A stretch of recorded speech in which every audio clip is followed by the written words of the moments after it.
Shalom, pasteur. Shalom, mon frère. Je suis le frère Dr. Ové. Et vous qui nous suivez avec votre tablette, votre téléphone, Android, votre ordinateur, nous sommes ravis de votre présence. Et n'oubliez pas de vous abonner ou encore de partager cette vidéo-là pour soutenir l'œuvre du Seigneur Jésus-Christ. Alors, pasteur, sans plus tarder, nous allons rentrer dans le vif du sujet. Aujourd'hui, nous avions encore le privilège d'échanger à nouveau avec le pasteur Valéry, leader de l'église Mission évangélique Maison du Potier à Brazzaville. Une fois de plus, bonjour pasteur. Bonjour mon bien-aimé. Avant que nous n'introduisons notre sujet de discussion d'aujourd'hui, nous vous invitons en fait à nous conduire dans la prière, question d'être accompagné par l'Esprit du Seigneur. Merci mon bien-aimé. Il est écrit là où 2-3 s'assemblent ensemble, il est là présent. Nous allons prier. Tendre Père, nous te rendons gloire encore. Et toi qui nous as accordé ce privilège et cette grâce de nous retrouver encore autour de ce plateau, Seigneur de gloire, sur ce plateau pour communier autour de ta parole, pour nous instruire dans notre marche avec toi. Nous te prions, Saint-Esprit, de nous instruire et de nous communiquer ta sagesse afin que nous répondons selon la sagesse de l'Esprit et non selon la sagesse du monde. Nous te supplions de conduire ces instants et que la gloire revienne à toi seul et que Christ seul soit glorifié pendant ces instants dans le nom de Jésus-Christ. Amen. Amen. Alors, sans plus tarder, rentrons dans le vif du sujet. Les jeunes face au fléau du sexe avant et dans le mariage. Nous avons beaucoup de questions. Nous nous sommes arrangés à sélectionner les plus importantes, en fait, ce que nous pensions. Après pas mal d'échanges avec certains frères et sœurs. Et parmi les questions, il y a une toute première. Ici, nous avions l'impudicité, la fornication et l'adultère qui sont interdits par la parole de Dieu. Ces péchés touchent beaucoup des jeunes. Sont-ils condamnables pour les non-chrétiens et les croyants non-chrétiens? C'est une question qui revient souvent. Dieu juge-t-il de la même manière ceux qui ne le connaissent pas? Merci. C'est une question qui paraît banale, hein, mais très pertinente. La question, elle est vraiment simple. Ce que je puis dire à la lumière de la parole de Dieu, Oui. Que vous soyez chrétien, que vous soyez croyant ou non croyant, la parole de Dieu nous montre que l'instituteur du mariage, le créateur de cette institution, ce n'est pas un homme, mais c'est Dieu. Et Dieu a établi les normes qui régissent ou qui définissent le cadre dans lequel le mariage et l'acte sexuel doivent être accomplis. Et le cadre que la parole de Dieu reconnaît pour que l'acte sexuel soit pratiqué, c'est dans le mariage. Donc, l'acte sexuel en dehors du mariage, pratiqué en dehors du cadre défini par Dieu, est un péché. Et si vous êtes dans le mariage et que vous allez commettre l'acte sexuel hors mariage, vous péchez devant Dieu. Que vous le pratiquez avant le mariage, peu importe la dénomination, fornication, adultère, impudicité, et puisque c'est un acte sexuel en dehors du cadre du mariage, du cadre légalement défini par Dieu, et donc c'est un péché. Maintenant, Dieu juge-t-il de la même manière ceux qui le connaissent et ceux qui ne le connaissent pas? La Bible dit clairement ceci. Ceux qui pêchent avec la loi, Dieu les juge avec la loi. Mais ceux qui pêchent sans la loi, Dieu ne peut pas les juger en fonction d'une loi qu'ils ignorent. Dieu les juge en fonction, premièrement, de la loi de leur conscience. Et donc, Dieu nous jugera. La norme principale, c'est la parole de Dieu. Que vous connaissez la parole de Dieu ou non, que vous l'ignorez ou non, Dieu a établi la norme par laquelle son jugement est fondé, c'est sa parole. Et donc, que vous le connaissez ou pas, que vous ignorez la parole de Dieu ou pas, mais il y a les lois morales. La parole de Dieu est avant tout aussi une loi morale. Et dans chaque société, il y a des lois morales qui régissent cette société, qui régissent cette nation, ce pays ou ce groupement d'hommes. Et donc, vous allez constater que même dans chaque société, qu'elle soit païenne ou croyante, vous allez constater que tous se sont d'accord que l'acte sexuel, c'est un acte sacré et qui doit être accompli lorsque ces derniers ont été approuvés au milieu familial. C'est-à-dire que leur union soit approuvée. La Bible dit que le mariage soit honoré de tous. Donc ce n'est pas une décision de deux personnes seulement qui décident de se marier, mais leur consentement mutuel doit recevoir aussi l'assentiment, n'est-ce pas, l'approbation des parents. Parce que c'est le parent qui marie sa fille. C'est le père qui marie sa fille. Donc tu ne peux pas prendre mani militari, une fille de quelqu'un et vous décider de vivre ensemble sans pourtant que les parents de cette dernière puissent approuver cette union et puissent vous donner l'accord de vivre avec cette dernière. Et donc, que vous soyez païenne ou païen, croyant, Dieu, en fonction de sa parole, jugera toute personne qui enfreint à la loi morale, cette loi éternelle. Même dans le fort intérieur de chaque être humain, Dieu a inscrit la loi de la conscience. Et donc, ceux qui connaissent la parole de Dieu les jugera clairement. Et ceux qui ne connaissent pas la parole de Dieu, Dieu va d'abord les juger en fonction de sa parole et par la suite en fonction de leur conscience. Parce que Dieu nous parle à la conscience de chacun de nous. Et quelques-uns ont tué cette conscience et ont fait naufrage par rapport à la foi. Et donc, que vous soyez croyant ou pas, et la vérité, c'est que vous serez face au jugement du Dieu souverain qui a établi cette institution. Amen. Amen. Merci beaucoup pour la réponse à cette question-là. C'était clair et très édifiant. J'espère que nos frères et sœurs qui nous suivent ont aussi été éclairés et édifiés par cette réponse-là. Alors, nous allons passer à la deuxième question. Oui. Ici, nous savons que l'église Maison du Potier compte plus de 60% des jeunes. Alors, comment les préparez-vous à faire face à ce fléau? Avec une telle proportion où nous avons plus de 60% des jeunes, l'Église a un rôle très important à jouer. Alors, comment les préparez-vous à ce fléau, face à ce fléau? Premièrement, le garant de l'Église, c'est le Saint-Esprit lui-même, le Seigneur. Le Seigneur, oui. Et c'est lui qui coordonne chaque action et chaque activité dans l'Église. Et nous sommes des hommes qu'il a établis comme des leaders pour accompagner ces jeunes. Comment les accompagnons-nous? Dieu nous a donné la norme. Dieu nous a donné comment est-ce que nous devions faire, pour amener l'Église à la perfection. Dieu, premièrement, a établi les ministères. Et en établissant des ministères, il a, au travers de la parole de Dieu, nous voyons dans Acte 6, la Bible dit, les apôtres ont dit, nous consacrerons au ministère de la parole et de la prière. Et donc, vous allez constater que Dieu a donné les ministères pour le perfectionnement du saint. Comment les préparons-nous? Nous les préparons au travers des enseignements que nous disposons, au travers des prédications, des exhortations. Donc, nous mettons en relief certains thèmes pour les instruire, pour les édifier, parce que la parole de Dieu sert à instruire.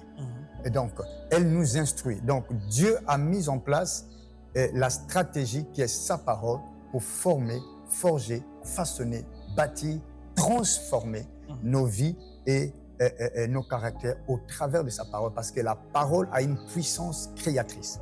La parole crée, la parole façonne, la parole transforme. La parole est une épée. La parole de Dieu aussi est un feu. Donc, il y a un moment où la parole de Dieu opère comme un feu pour embraser quoi? Les foins, les épines qu'il y a dans nos cœurs, pour embraser toutes les impuretés qu'il y a dans notre homme intérieur. Et la parole de Dieu parfois opère comme un marteau. Et parce qu'il arrive que la parole de Dieu rencontre des pierres. Et la parole de Dieu jouera à cet effet le rôle de marteau pour briser les cœurs durs, les cœurs incrédules, les cœurs qui ne veulent pas s'ouvrir à Dieu. Et lorsqu'ils entendent la parole puissante de Dieu, ces cœurs qui étaient rocailleux, ce cœur dur, deviennent brisés par la parole de Dieu, parce que la parole de Dieu a la capacité, le pouvoir de briser même un cœur dur. Et donc, il arrive que la parole de Dieu opère comme une épée pour transporter, pour transpercer, n'est-ce pas, afin de séparer le vrai du faux, de séparer même l'âme et l'esprit. Et donc, vous allez constater, elle nous donne le discernement pour discerner, pour séparer le vrai du faux, la vérité de l'erreur. Et donc, elle le perd comme une épée. Une épée vient pour tailler et enlever les endroits bossus qu'il y a dans nos caractères, dans notre traits. Et l'épée joue son rôle. Et donc, la parole de Dieu aussi, comme l'eau, elle opère, et lorsqu'il y a de la saleté, et cette parole, lorsqu'elle vient te nettoyer, elle vient te laver, elle te sanctifie. La Bible dit, la parole que je vous ai dite vous sanctifie. Elle nous purifie aussi. Donc, vous voyez que la parole de Dieu a beaucoup de facettes par rapport au caractère de chacun de nous. Et donc, chacun de nous, venons dans la présence de Dieu, venons à l'église avec un type de caractère. Et la parole de Dieu a beaucoup de facettes. Et la parole de Dieu va traiter chacun par rapport à son caractère, par rapport à la manière dont il se présente devant Dieu. Et à nous, les enseignants de la Bible, nous devons présenter au peuple de Dieu les différentes facettes de la parole de Dieu, afin que ce peuple puisse être amené à maturité pour avoir la stature parfaite de Christ. Donc, nous les préparons au travers des enseignements, des prédications et les exhortations, sinon la parole de Dieu. Et cet arbre que le Seigneur nous a donné comme moyen pour préparer ce peuple. Deuxième moyen, nous les initions dans la prière, parce que la prière vient amplifier, n'est-ce pas, la parole que nous écoutions pour préparer davantage le cœur de l'homme à être réceptif. Et donc, la prière joue un rôle très capital, même dans la transformation des cœurs, dans la réceptibilité de la parole de Dieu. Et donc, il y a des cœurs qui ne sont pas réceptifs à la parole de Dieu. Mais lorsque vous vous mettez à prier pour que Dieu adoucisse le cœur, prépare, dispose le cœur, et le Saint-Esprit vient disposer le cœur. Et le troisième, nous les recommandons sur la grâce du Saint-Esprit, sur la grâce de notre Seigneur Jésus, parce que c'est le Saint-Esprit qui convainc. La Bible dit que l'Esprit de vérité vous convaincra du péché, de la justice et du jugement. Et donc, nous pouvons dire, nous pouvons parler, nous pouvons prêcher. Mais si l'Esprit de Dieu n'accompagne pas cela, il n'y aura aucune conviction, parce que c'est le Saint-Esprit qui apporte la conviction du péché dans l'homme, afin d'aider l'homme de se séparer du mal, du péché ou de la chose mauvaise qu'elle pratique ou qu'il pratique. Donc, nous avons ces trois éléments, la parole de Dieu, la prière, le Seigneur Saint-Esprit, qui accompagne la parole et la prière. Et donc, c'est le Saint-Esprit chapeaute toute l'action afin de rendre l'homme flexible devant la parole de Dieu. Amen. Amen. Alors, vous qui nous suivez, vous avez compris que les jeunes sont bien accompagnés et il y a plusieurs paramètres mis en place par la grâce de Dieu, comme a su le dire le pasteur Valérie tout à l'heure. Et vous qui nous suivez, qui n'avez pas de lieu où communier, l'adresse vous sera communiquée dans notre description de la vidéo. Vous saurez où se trouve l'église et vous qui êtes à distance, vous pouvez continuer à suivre nos activités en ligne. Il y aura pas mal d'enseignements sur les jeunes qui seront diffusés d'ici peu, disons les jours à venir. Comme ça, vous serez bénis par cette parole, bénis par ces enseignements-là, comme nous qui sommes ici présents à l'église Mission évangélique Maison du Coaching. Alors, sans plus tarder, nous allons continuer. Il y a quelque chose que j'allais quand même ajouter. C'est vrai, ça c'est de manière générale que j'ai présenté, respect, mais pour que ces jeunes puissent avoir accès à cette stratégie, nous disposons, nous organisons des moments parfois. Ça peut être des retraites des jeunes, ça peut être des moments de partage, des ateliers et des moments où les jeunes se retrouvent pour partager certains thèmes. Donc, vous créez parfois des moments de pique-nique autour de la parole de Dieu. Oui. Parfois des moments, il arrive parfois des endroits dans des églises qui organisent des émulations, qui organisent des pique-niques, qui organisent des sorties, et à l'extérieur même de l'église, avoir des moments de retraite, Oui. des conférences et des séminaires et parfois des ateliers. Donc, tout dépendra de l'organisation de cette assemblée ou de cette église pour initier ce genre d'activité. Donc, c'était ce que j'allais compléter. Merci beaucoup. Alors, nous allons passer à la question suivante. Vous savez, pasteur, il y a beaucoup de jeunes fiancés dans l'église, que ce soit ici à l'église Maison du Potier, il y en a plusieurs, tout comme ailleurs. Alors, les parents ne jouent plus leur rôle de guide. Alors, comment l'église les aide-t-elle à se préparer au mariage et à affronter les réalités de la vraie vie de couple? Parce que le mariage est une belle aventure, oui, mais il nécessite une préparation solide, en fait, pour réussir. Oui, c'est vrai. Mais ce que nous déplorons, c'est la démission surtout des parents. Parce que le cadre idéal de la formation, de la préparation d'une vie de couple, c'est dans la vie familiale. Oui.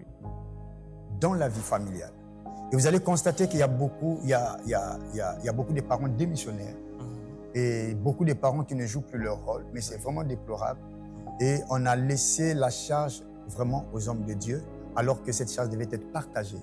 Et il devait avoir une action complémentaire entre le pasteur et les parents. Et donc, vous allez constater qu'à l'église, on n'a pas assez de temps. On passe que 2h30 ou 3h.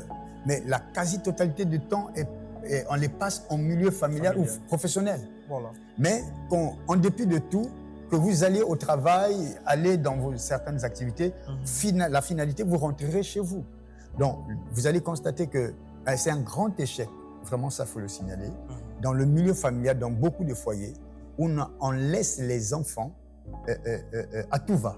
Et vous allez constater aussi que beaucoup de parents ne sont pas des modèles et plusieurs enfants n'ont pas un modèle qui peut leur servir de référence. Et alors, en réalité, que les parents constituent les éléments qui doivent servir aux enfants de modèle. Et vous allez constater que les enfants vivent dans des milieux familiaux où les parents bagarrent tout le temps, les parents se disputent tout le temps, les parents, il y a palabres partout. Et vous allez constater que c'est la cacophonie, c'est le tohu-bohu, c'est vraiment du désordre. C'est le chaos dans le cadre familial. Et donc, nous voulons tout juste exprimer d'abord, avant de répondre à votre question, notre désarroi du fait que les parents sont vraiment démissionnaires de cette tâche. Mais ils doivent prendre leurs responsabilités. Pour répondre à votre question, comment préparons-nous les jeunes fiancés pour cette grande tâche qui est avant tout une tâche noble devant Dieu? Parce que Dieu ne peut nous unir pour souffrir. Donc, le mariage est un cadre d'épanouissement dans lequel deux protagonistes, deux acteurs se rencontrent pour s'entraider mutuellement, pour mettre ensemble leurs qualités pour avancer et aussi mettre sur la table leurs défauts pour s'améliorer. Bien. Comment l'Église aide ces jeunes fiancés? Mais vous allez constater que nous avons dit tout à l'heure que la parole de Dieu est la norme. Nous les préparons au travers des conseils. Nous les donnons des directives, des instructions. Comment observer la période de fiançailles. Vous allez constater qu'il y a plusieurs qui prétendent être des fiancés parce que lorsqu'on est réellement fiancé, on ne doit pas se connaître sexuellement. C'est une période d'observation, d'abstinence. C'est une période où vous vous préparez pour entrer dans ce cadre juridique, ce cadre légal qu'est le mariage. Et donc, c'est une période d'attente et d'observation et de préparation. Et donc, nous les préparons par des conseils, par des instructions, des directives. Nous leur montrons les interdits de la parole de ce qu'il faut faire et ce qu'il ne faut pas faire. Malheureusement, plusieurs ont une vie cachée. un agenda caché. Et donc, lorsqu'ils viennent dans les assemblées, ils montrent une face, un visage des personnes douces, des personnes sérieuses, des personnes soumises à la parole de Dieu, des personnes qui suivent les instructions à la lettre. Mais vraiment, et lorsque vous creusez en fond, c'est pas ça. Ou lorsque l'Esprit de Dieu vous souffle, vous constatez et vous vérifiez que c'est pas ça. Et vous allez constater que parfois des conséquences et parfois des frères qui vivaient en fiancé. Comment est-ce qu'un fiancé se retrouve enceinte alors que vous êtes la fiancée se retrouve enceinte? Si la fiancée se retrouve enceinte, c'est qu'il forniquait.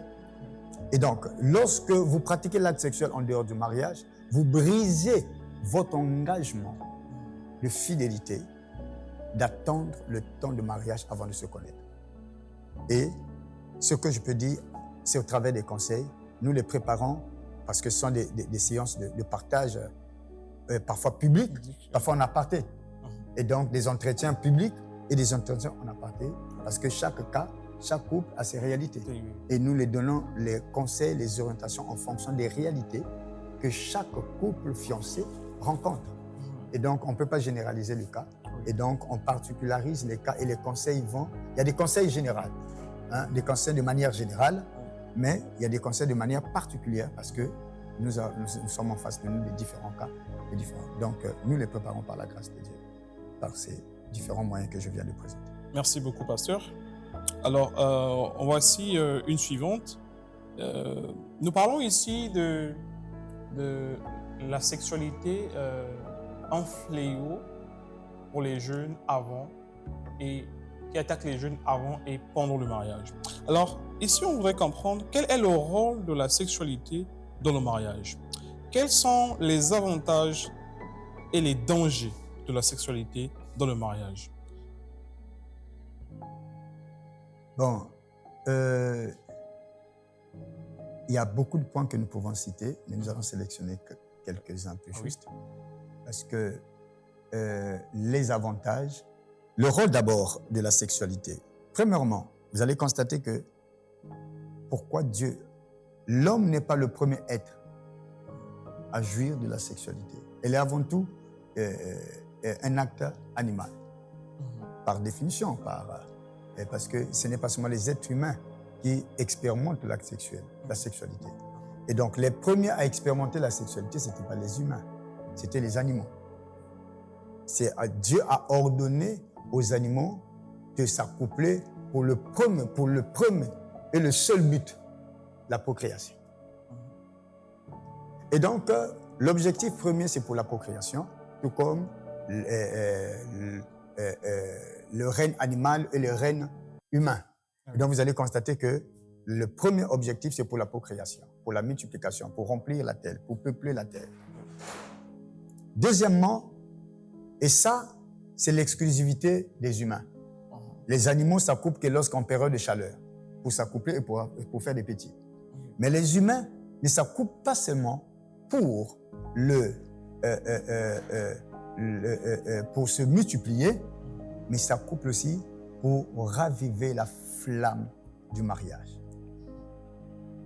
Et donc, l'acte sexuel conjugue une action, l'unité. À travers l'acte sexuel, vous devenez un. Et ça permet de raviver cette flamme, la flamme de cette unité-là. Vous formez une seule chair et elle doit être alimentée. C'est comme ta batterie, la batterie de ton téléphone doit toujours être rechargée pour maintenir ton appareil allumé. Et donc, l'acte sexuel aussi est un moyen pour maintenir cette flamme dans la vie conjugale. C'est vrai, on peut forniquer, on peut faire l'acte sexuel avec une personne que vous n'aimez pas.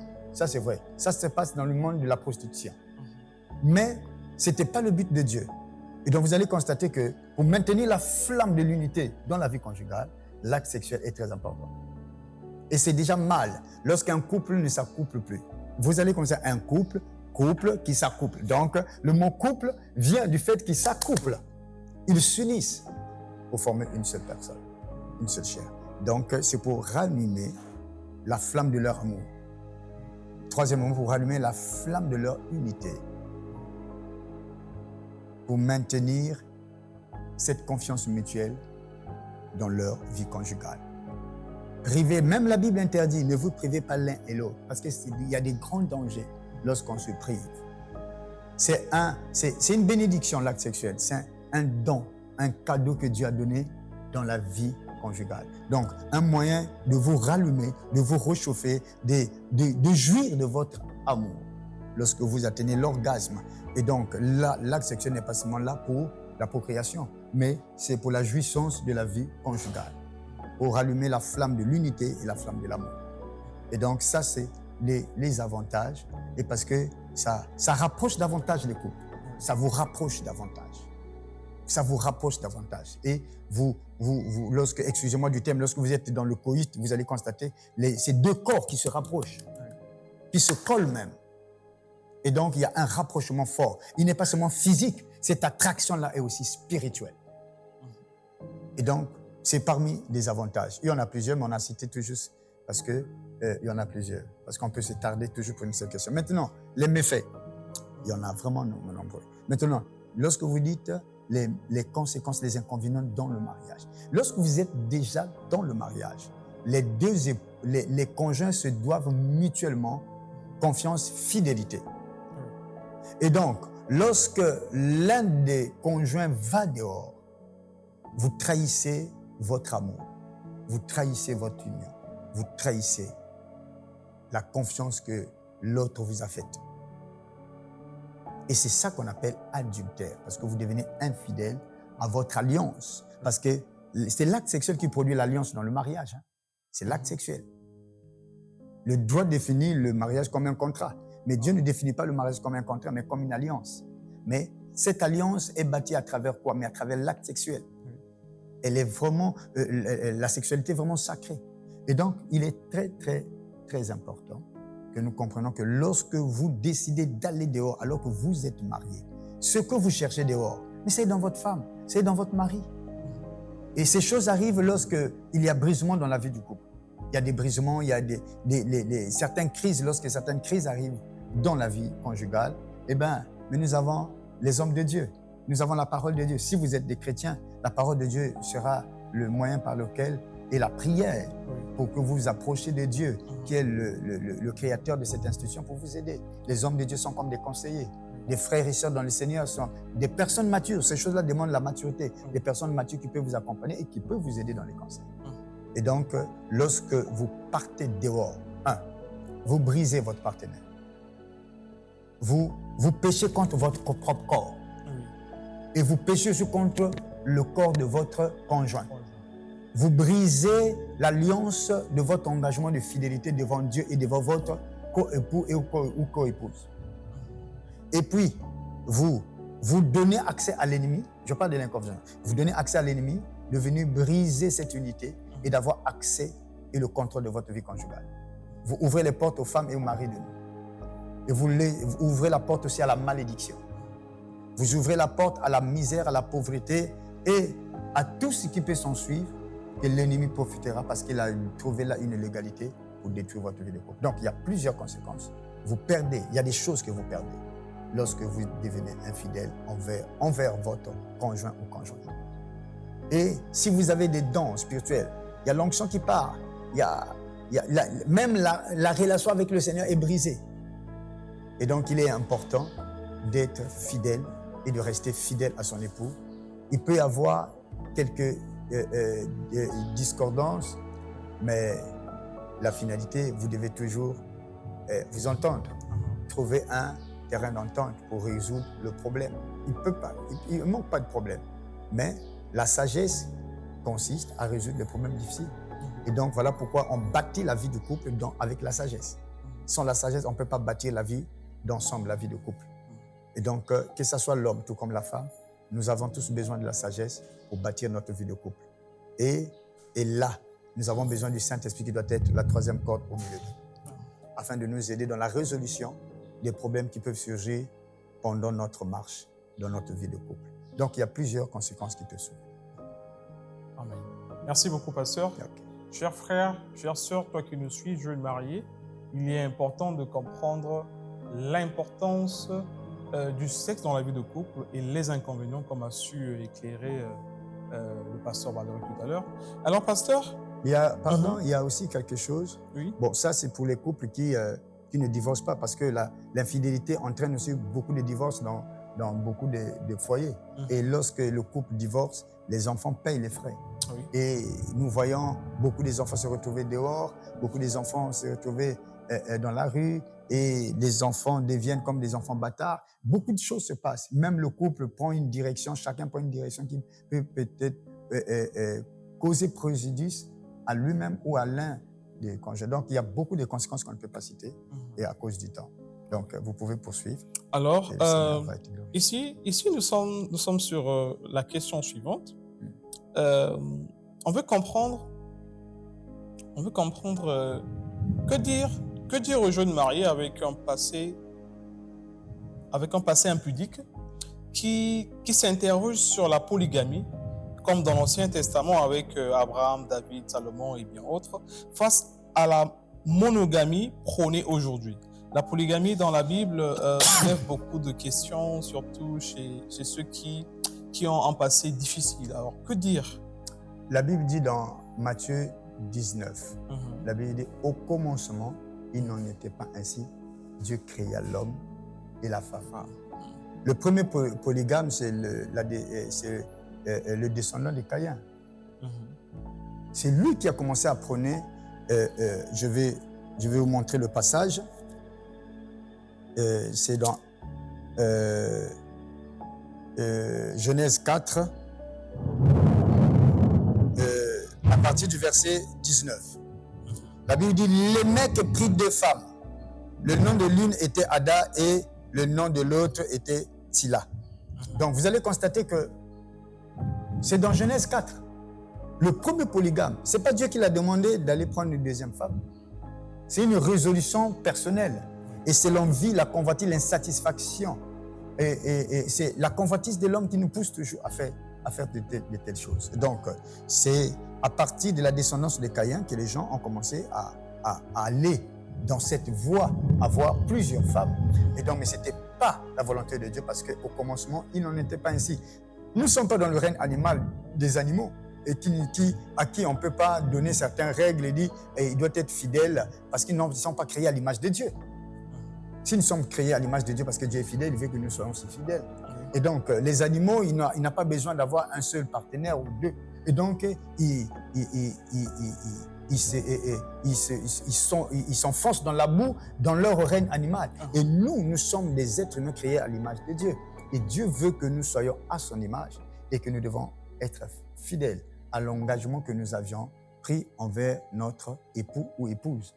Et donc, l'Ancien Testament, ce n'est pas Dieu qui a ordonné la polygamie, c'est la convoitise de l'homme, c'est le choix de l'homme. Et puisque Dieu a créé l'homme comme étant un être libre, l'homme a fait le choix de vivre sa vie de la manière dont il pensait et non dans le cadre que Dieu a défini. Vous allez comprendre une chose, que la déchéance a perverti les voies de l'homme. Lorsque l'homme a été précipité, lorsque l'homme a péché dans le jardin d'Éden, et ça a perverti beaucoup de choses, même qui étaient dans le cadre divin. Donc, dans le Nouveau Testament, vous allez constater une chose, le Seigneur a ramené les choses sur l'ancien fondement, le fondement de la Genèse. Il dit qu'il créa un homme et une femme. Il les a unis pour vivre ensemble, seule la mort les séparera. Dieu n'a pas créé un homme pour plusieurs femmes. Tous ceux qui prennent la polygamie, c'est un choix. On ne peut pas faire débat là-dessus parce que après la déchéance, l'homme a décidé de pervertir, il a osé même chercher à pervertir les voies de Dieu. Donc il a perverti d'abord ses propres voies, il a cherché encore à pervertir même les voies de Dieu, en cherchant des contours, des détours, pour chercher à expliquer la parole de Dieu de sa manière, selon sa logique, selon sa pensée. Mais la pensée de Dieu, au commencement, il n'en était pas ainsi. Dieu créa un homme et une femme, et la polygamie ne fait pas partie du plan de Dieu, mais ça fait partie du désir insatiable de la convoitise de l'homme. Amen. Merci, pasteur, pour cet éclaircissement. Alors, toi, frère, toi, sœur, qui trouve des raisons pour dire, bon, voilà, il y a pas mal de passages, pas mal d'hommes de Dieu dans la Bible, dans l'Ancien Testament, qui prônaient la polygamie. Vous avez compris, en fait, la vraie raison pourquoi il y a eu des polygames. Jusque-là, il y en a de ceux qui en prônent encore. essayer de mieux comprendre les choses telles que le pasteur vient d'éclaircir et le Seigneur Jésus-Christ sera glorifié plutôt. Alors, nous avons ici une question qui suit.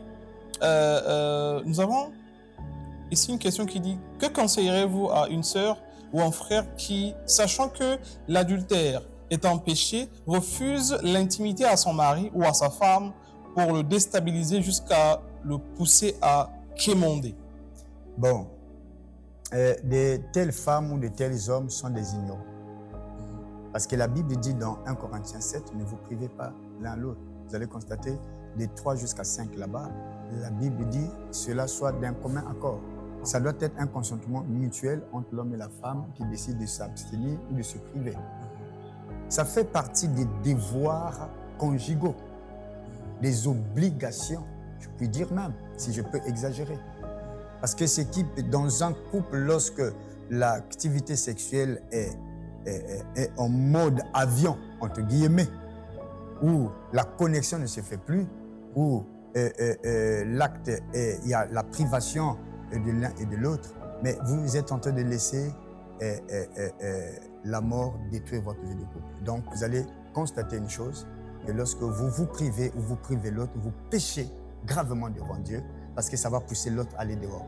Ça va risquer, vous poussez votre foyer à un risque énorme où vous aurez du mal à rattraper cela ou à réparer cela.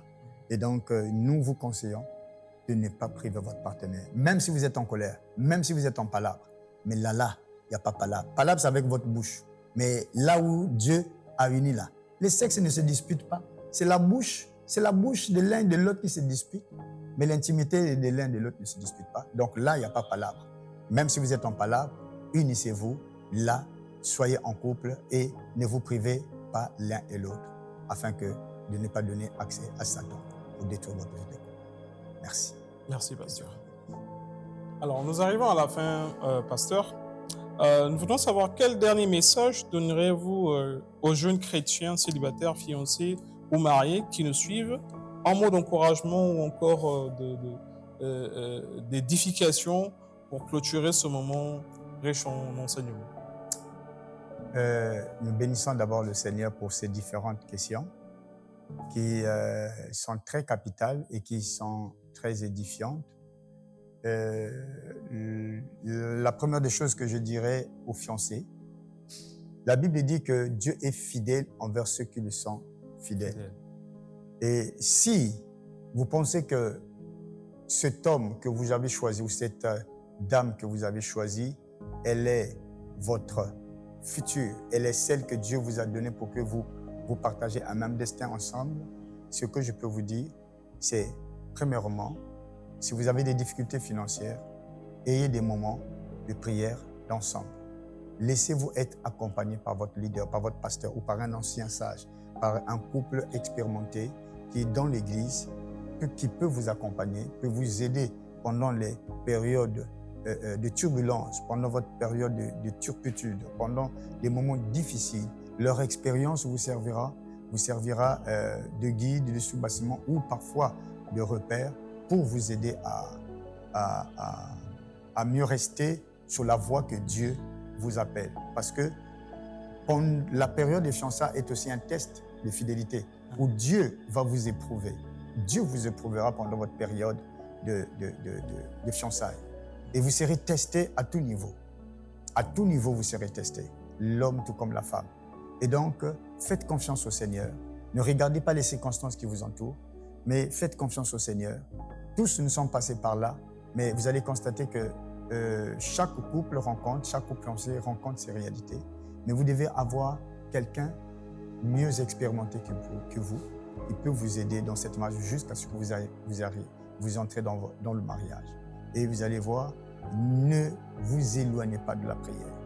Ne menez pas votre vie de fiançailles en catimini ou en vous isolant des autres, en fuyant de rencontrer le pasteur, de lui partager vos difficultés, vos déboires, vos moments difficiles. Il est important, c'est par là qu'il peut savoir ce que vous endurez et savoir ce qu'il faut faire pour vous aider, pour vous accompagner.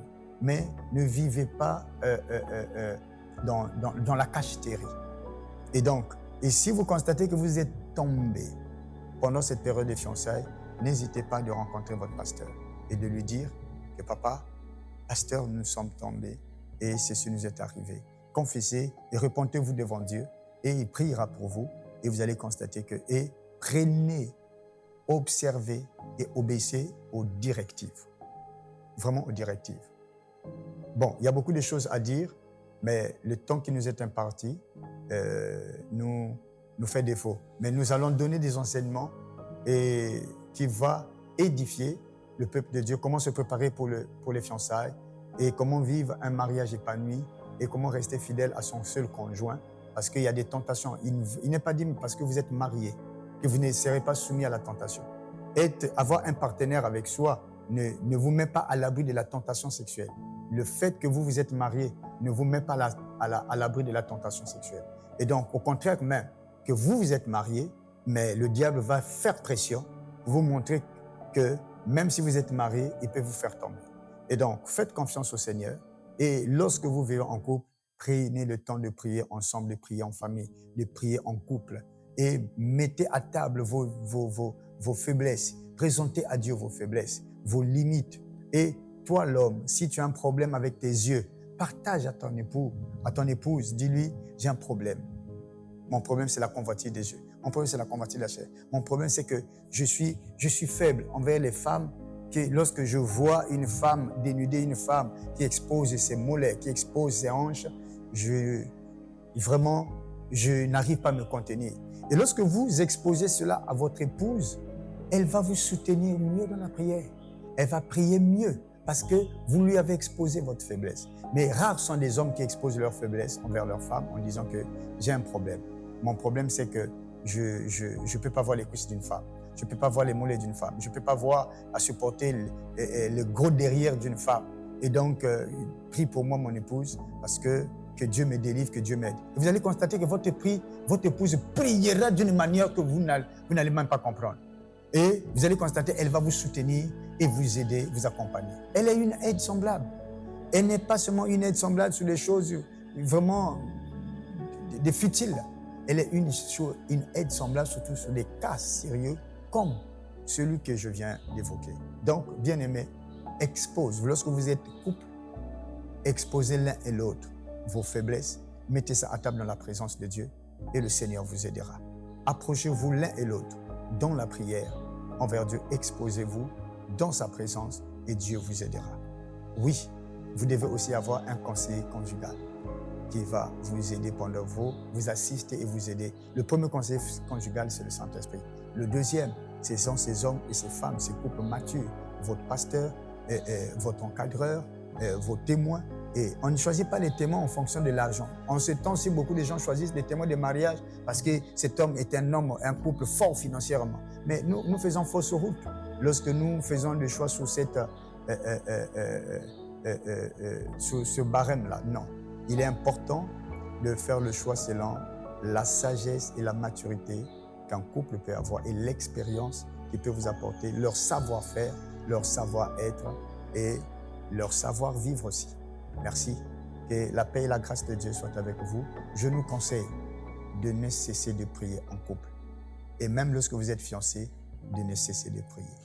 Lorsque vous êtes fiancés, parlez de votre passé, exposez votre passé. Que l'homme expose son passé, la femme aussi, et mettez ce passé-là dans la présence de Dieu, afin que Dieu brise les chaînes, les liens qui peuvent vous réclamer lorsque vous allez entrer dans le mariage. Lorsque vous avez un pensée obscur, un pensée impudique et un passé impudique, exposez. Lorsque vous faites la rencontre avec ce partenaire, parfois c'est un partenaire qui est encore débutant dans le domaine sexuel. Il n'est pas assez expérimenté, mais vous êtes assez expérimenté. Vous êtes une femme qui a couché avec plusieurs partenaires. Vous avez une certaine expérience et vous rencontrez un jeune homme qui n'a pas assez d'expérience. Et mais vous devez partager à ce jeune homme d'abord dans la présence de Dieu et vous laisser être accompagné par des personnes expérimentées et matures afin que cela ne change pas en bourrique, en dispute. Parce que dire, je ne peux pas me marier avec une femme ou avec un homme qui a eu beaucoup de partenaires. Non. Ayez un conseil conjugal et exposez ce passé pour l'enterrer et Dieu vous bénira. Amen. Amen. Merci Que beaucoup, Dieu vous pasteur. bénisse. Merci beaucoup. Amen.